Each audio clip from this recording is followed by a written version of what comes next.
Vit pas viti tregu vendas po rrit të varësinë ndaj mishit të importuar, në njërin anë ulja e numrit të kafshëve për mish dhe në anën tjetër rritja e kërkesës nga zhvillimet e pozitive në turizëm, po nxisin importet dhe bashkë me to edhe rrezikun e hyrjes së prodhimeve jo në standard. Sipas të dhënave zyrtare nga Istat, importet e mishit ndërmjet të 2014 dhe 2024 janë rritur me 29%. Në vitin 2024 u importua në sasi 48.000 ton mish. Gjatë kësaj periudhe varësia e konsumit nga importet është zgjeruar gjithashtu. Në vitin 2014 konsumi vjetor i mishit arriti në 192.000 ton, nga i cili 19.6% ishte importi. Në vitin 2023 konsumi i mishit arriti në 184.000 ton, ku 26% ishte nga importi sipas të dhënave të Instat për prodhimin vendas të mishit dhe për importet.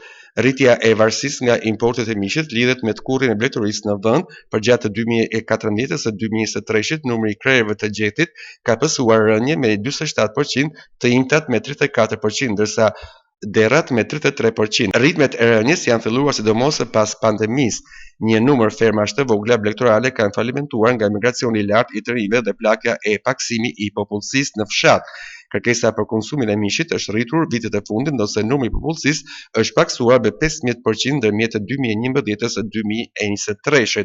Ndërkohë, referuar të dhënave zyrtare nga Shërbimi Veterinar në Kukës në shkallë qarku, aktualisht numëron 20.000 krerë gjethe dhe 45.000 krerë të imta. Nga 45.000 krerë të imta, 30.000 janë dele dhe 15.000 krerë dhi janë në gjithë territorin e qarkut Kukës.